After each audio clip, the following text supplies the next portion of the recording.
Hello दोस्तों, नमस्कार। Stock market share YouTube channel में आपका स्वागत है। आज हम बात करने वाले हैं एक ऐसे पेनी शेयर की जिसको अभी हाल ही में बहुत बड़ी न्यूज़ निकल के आई है और वो न्यूज़ ये निकल के आई है कि इसके मर्जर होने वाला है एक और पेनी स्टॉक के साथ।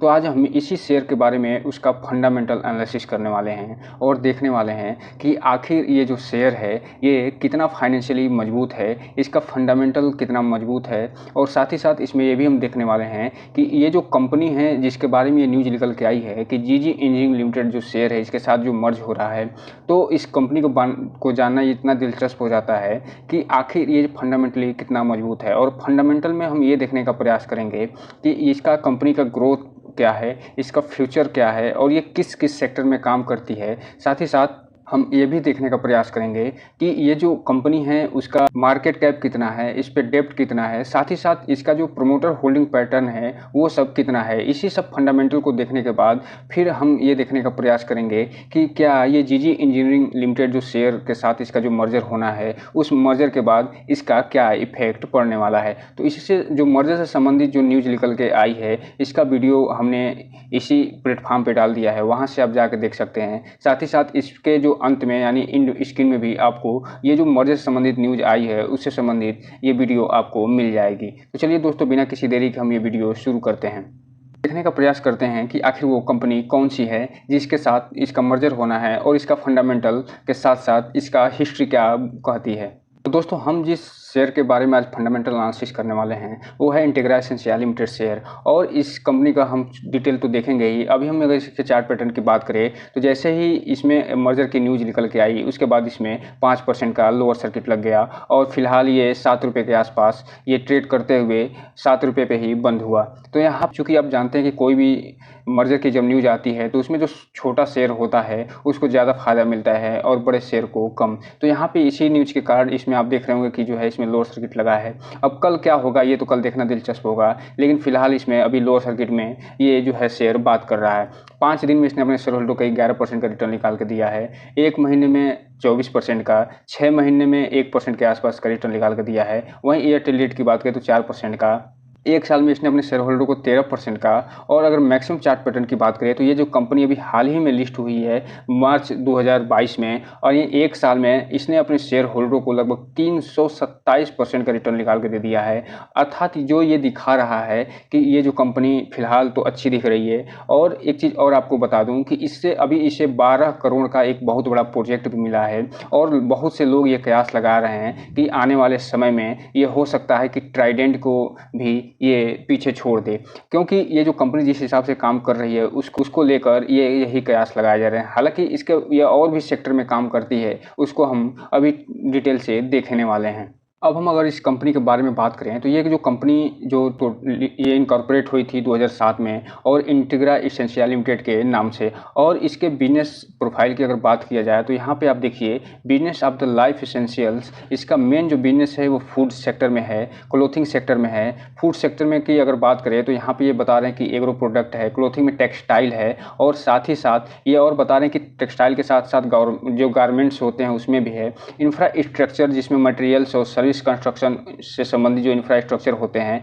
डेवलपमेंट होते हैं, उनके बारे में ये अपना पूरा जो है काम करते हैं। और साथ ही साथ जो फ्यूचर बेस्ड एक बिजनेस मॉडल बहुत बड़ा निकल के आ रहा है वो है एनर्जी सेक्टर, उसमें भी ये काम करते हैं। और ये काम क्या करते हैं कि ये जो मटेरियल्स हैं और साथ ही साथ मटेरियल के साथ साथ ये जो प्रोडक्ट हैं और सर्विस है वो renewable energy equipment and project उससे संबंधित सारी चीज़ें हैं जो हैं जो प्रोवाइड करते हैं। अब अगर इसके हम बिजनेस डिवीज़न की बात करें तो ये मुख्य रूप से 3-4 बिजनेस डिवीज़न लेके चलते हैं, जिसमें जो सबसे बड़ा बिजनेस डिवीज़न है वो है एग्रो प्रोडक्ट। और यहाँ पे आप देख रहे हैं कि जो इनका एग्रो प्रोडक्ट का बिजनेस डिवीज़न चल रहा है उसमें ऑर्गेनिक सर्टिफाइड जो ऑर्गेनिक एग्रो प्रोडक्ट्स हैं उसका ये निर्माण करते हैं। और चूँकि आप जानते हैं जो कि ऑर्गेनिक खेती इस समय जो है कितनी ज़बरदस्त डिमांड के साथ आगे बढ़ रही है, और यही कारण है कि इसका भी डिमांड बढ़ रहा है। और ये जो ऑर्गेनिक एग्रो प्रोडक्ट के साथ साथ ये जो जनरल एग्रो प्रोडक्ट्स हैं उसका भी ये निर्माण करते हैं, जिसमें से चावल है और साथ इसमें आटा है, फ्लोर है, ग्रेन्स हैं, पल्स हैं, टी हैं, कॉफ़ी हैं, शुगर है, ड्राई फ्रूट्स है, स्पाइस है, स्पाइसेस जो मसाले हैं, वेजिटेबल्स हैं, एक्सोटिक जनरल फ्रूट्स हैं। तो यहाँ पे आप देख रहे हैं कि जो भी नेसेसरी चीज़ें हैं एक किसी भी ह्यूमन के कैरियर में जो नेसेसरी चीज़ें होती हैं वो सारे के सारे ये प्रोवाइड करते हैं और यही कारण है कि ये कयास लगाए जा रहे हैं कि ये आने वाले समय में अच्छा खासा रिटर्न निकाल के देख सकता है। इसके अलावा अगर हम दूसरे सेगमेंट की बात करें तो ये दूसरा जो सेगमेंट है वो है क्लोथिंग बिजनेस। तो इसका क्लोथिंग जो बिजनेस है उसमें क्लोथिंग और टेक्सटाइल सेगमेंट में अगर हम बात करें तो यहाँ पे ये दिखा रहे हैं कि जो फुल फर्निश जो फैब्रिक है, लेनिन है, जो लेनिन मटेरियल हैं, इसके अलावा ये जो प्रोडक्ट पोर्टफोलियो की अगर हम इनके बात करें तो इसमें इस सेगमेंट में जो लेनिन बेड हैं, टेबल लेनिन है और डोमेस्टिक यूज जो भी टॉवल होते हैं, जो भी होटल्स में ये यूज होते हैं, जो उसके ये सप्लाई करते हैं और ये जो होटल्स और हॉस्पिटल में ये अपना जो टॉवल्स होते हैं उसका सप्लाई करते हैं। तो यहाँ पे आप देख रहे हैं कि यही चीज़ें देखकर ये कयास लगाए जा रहे हैं कि आने वाले समय में ये ट्राइडेंट से भी अच्छा खासा रिटर्न निकाल के दे सकता है। साथ ही साथ ये बता रहे हैं कि फोल्स्ट्री और मटेरियल्स हैं, कॉटन्स हैं, साथ ही साथ ये बता रहे हैं कि ये जो कॉटन फैब्रिक है, कारपेट्स है, रग्स है, अपील्स फॉर मेंस है एंड वुमेन्स एंड चिल्ड्रेन, यानी ये जो मेन वुमेन और चिल्ड्रेन के साथ साथ इनके पास तमाम ऐसी वैरायटियां हैं जो कि ये जो है बेचते हैं। तो यहाँ पे आप देखिए जो क्लोथिंग बिजनेस में इनका जो बिजनेस है कितना ये ब्रॉड सेगमेंट लेके चल रहे हैं। और अगला जो इनका सेगमेंट है वो है इंफ्रास्ट्रक्चर बिजनेस डिवीजन और इसमें जो इंफ्रास्ट्रक्चर बिजनेस डिवीजन में ये ट्रेडिंग करते हैं किसका, जो कंस्ट्रक्शन मटेरियल्स हैं उनका ये ट्रेडिंग करते हैं। इंफ्रास्ट्रक्चर डेवलपमेंट भी ये काम उसका भी काम करते हैं, जैसे इसे स्टील प्रोडक्ट है और यहाँ देखिए कि ये जो स्टील प्रोडक्ट है इसका भी ये डेवलपमेंट का काम करते हैं और कंप्राइजिंग जो आप टीएमटी बार्स है, जो गर्डर्स है, इन सब का ये निर्माण करते हैं। एंड हालो सेक्शंस में कंस्ट्रक्शन मटेरियल जो कंप्राइजिंग सीमेंट है, ब्रिक्स है, टाइल्स है और जो मोटर है, ब्यूटुमेन है, पाइप्स है और प्लम्बिंग सिस्टम है, इन सब का जो है, साथ ही साथ ये जो स्विच हैं इन सब का भी ये जो काम करते हैं और प्रोडक्शन का काम करते हैं। साथ ही साथ ये इलेक्ट्रिकल जो है कंड्यूट्स है, सर्किट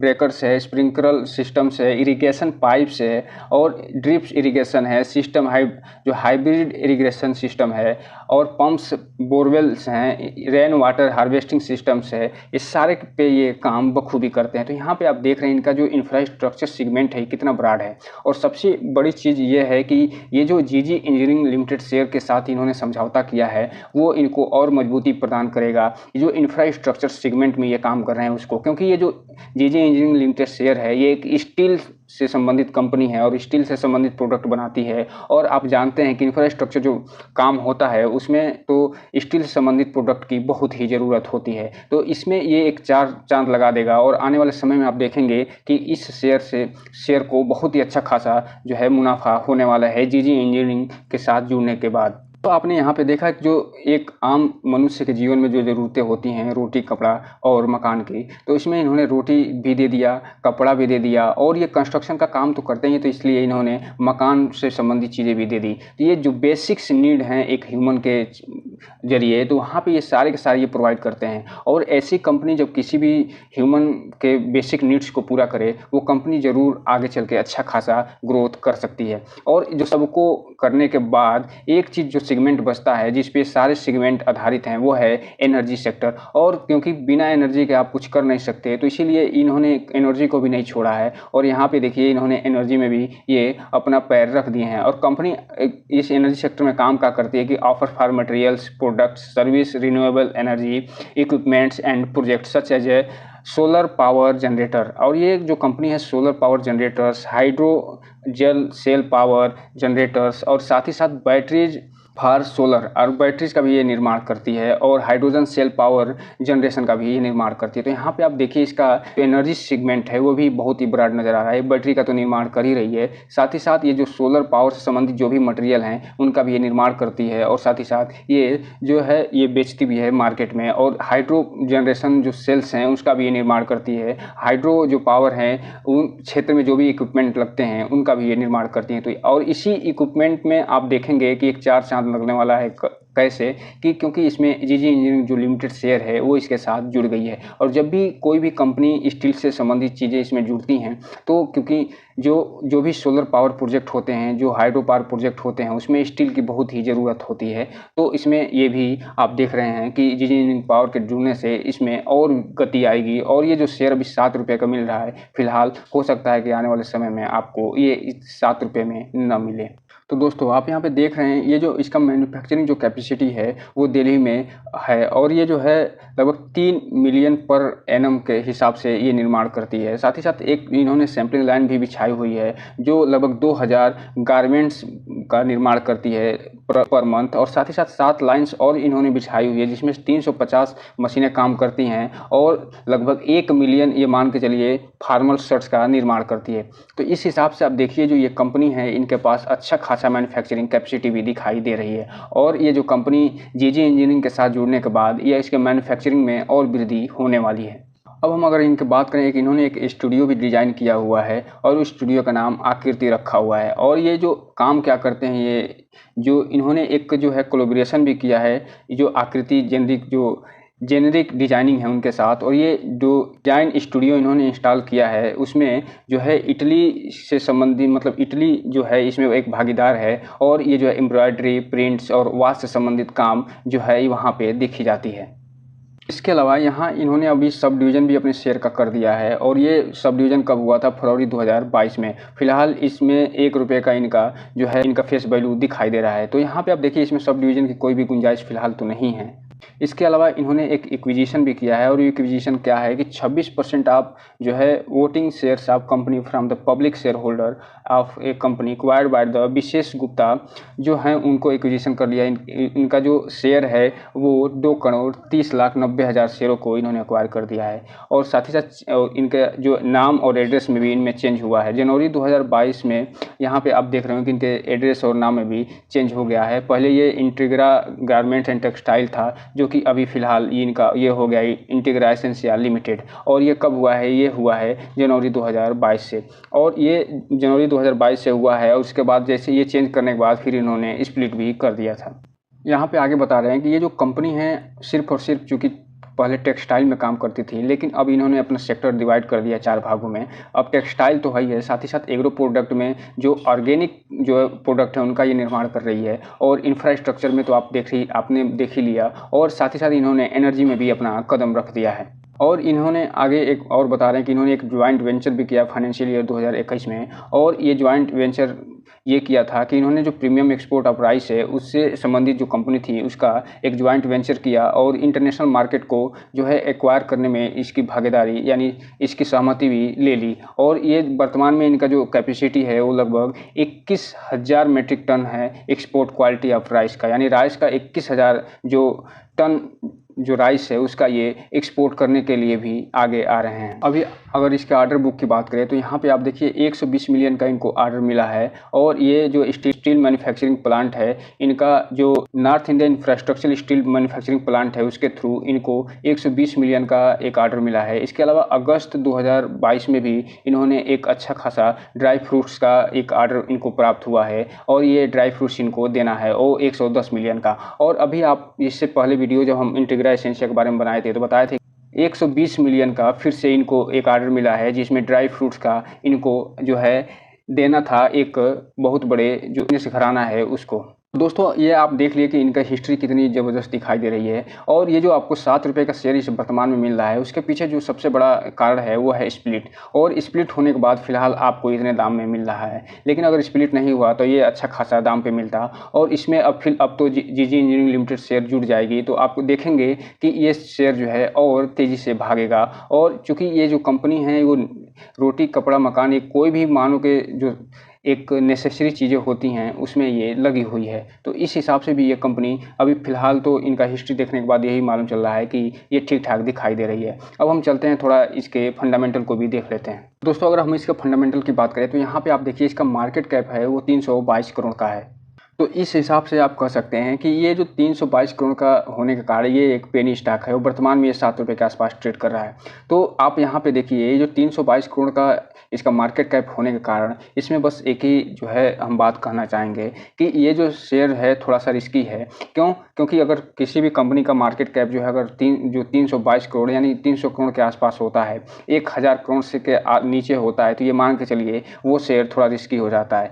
और ये इसलिए रिस्की हो जाता है क्योंकि क्योंकि इसमें जो है कभी भी अपसाइड आ सकता है और कभी भी लो साइड, और ये इसमें नॉर्मली यही होता है कि इसमें अपर सर्किट और लोअर सर्किट में बात होती है। तो जैसे जैसे इसका मार्केट कैप बढ़ता जाएगा और ये कंपनी परफॉर्मेंस दिखाती जाएगी, उसके बाद ये कंपनी जो है अस्थायित्व को प्रदान करेगी और फिर जो है इसमें इन्वेस्ट करना एक तरीके से ठीक हो सकता है। लेकिन फिलहाल अगर इसमें अगर बात करें तो इसमें उतना ही पैसा लगाने का सोचना चाहिए जितने कि आप अगर डूब भी जाए तो उसको कोई असर ना हो।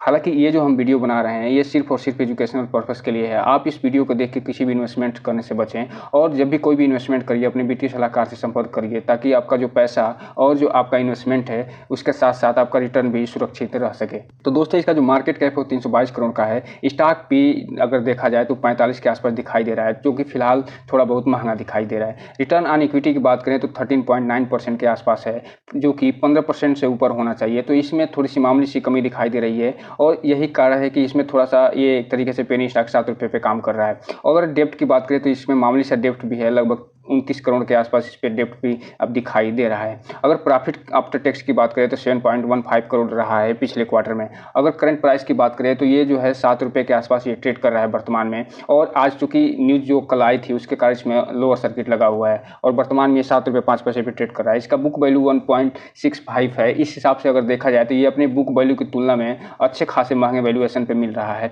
लगभग ये मान के चलिए 4 से 5 गुना। रिटर्न ऑन अगर इक्विटी की बात करें तो यहाँ 28.5% के आसपास है, जो कि बहुत ही अच्छा दिखाई दे रहा है। अगर पेग रेशियो की बात करें तो ये इसका पेग रेशियो फिलहाल 1.14 के आसपास है, जो कि फिलहाल उतना बढ़िया नहीं दिखाई दे रहा है, क्योंकि इसको जो है 1 से नीचे अगर कोई भी कंपनी का पेग रेशियो होता है तो उसके ग्रोथ की संभावना, उसके प्रॉफिट की ग्रोथ की संभावना बहुत ही अच्छी होती है।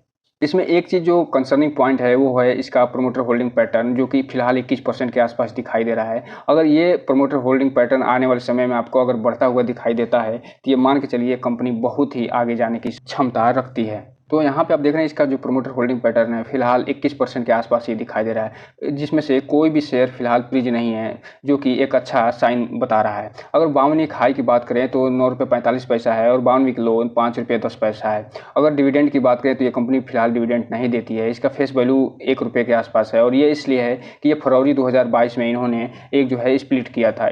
अगर इंडस्ट्री पीरियड की बात करें तो 36 के आसपास है, और इसका स्टॉक भी लगभग 45 के आसपास है। तो इस हिसाब से देखा जाए तो इंडस्ट्री के आसपास ही ये ट्रेड कर रहा है, उसके पी के बराबर। अगर हम प्रोज की बात करें तो ये इसका एक चीज़ आप प्रोज देखिए कि ये लगातार पिछले 5 सालों में ये जो है 40% के हिसाब से अपना ग्रोथ कर रही है, और जो इसका डेप्टर जो है डे है वो घट के आधा हो गया है, लगभग 29 से लगभग 15.5 के आसपास आ गया है। अगर हम इसके अगर कॉन्स की बात करें तो ये अपने जो बुक वैल्यू है उससे 4.5 गुना जो है ज़्यादा पे ट्रेड कर रही है, जो कि ये अर्थात जो ये दिखा रहा है कि ये एक महंगे वैल्यूएशन पे मिल रही है, और ये बता रहे हैं कि ये प्रॉफिट लगातार दे रही है लेकिन डिविडेंड नहीं दे रही है। प्रमोटर होल्डिंग पैटर्न का कम होना एक कंसर्निंग पॉइंट है।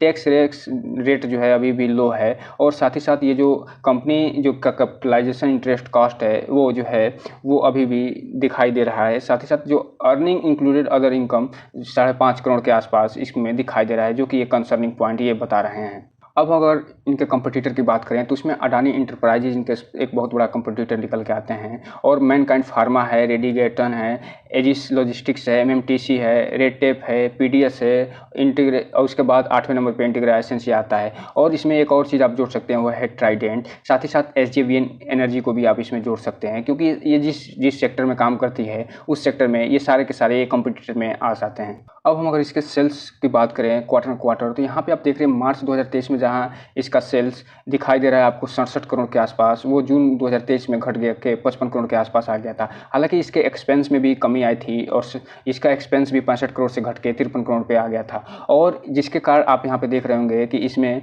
जो है इसके प्रॉफिट जो ऑपरेटिंग प्रॉफिट है वो फिलहाल उसमें भी कमी आई है। क्यों? क्योंकि इसके जो सेल्स है उसमें भी कमी आई है, और जो एक्सपेंस है उसमें कमी आई है। लेकिन एक्सपेंस की तुलना में सेल्स में ज़्यादा कमी आने के कारण क्वार्टर जो ऑपरेटिंग प्रॉफिट है उसमें ये कमी दिखाई दे रहा है, और 1,57,00,000 से घट के 1,28,00,000 पे आ गया है। वहीं अगर ईयर ऑन ईयर की बात करें तो यहाँ पे आप जून का जो क्वार्टर 2022 का है उसकी तुलना अगर हम जून 2023 से करें तो इसमें आप देख रहे हैं इसके क्वार्टर में की तुलना में अगर हम बात करें ईयर ऑन ईयर की तो इसमें मामूली सी कमी दिखाई दे रही है सेल्स में, और लगभग 56 करोड़ से 55 करोड़ पे आ गया है। लेकिन लेकिन इसके एक्सपेंस में अच्छी खासी कमी आई है, जिसके कारण यहाँ पे आप देख रहे होंगे इसके ऑपरेटिंग प्रॉफिट में यानी year on year operating profit जो है बढ़ के लगभग 2 गुना हो गया है। 59 लाख से बढ़ के 1 करोड़ 28 लाख के आसपास पहुँच गया है।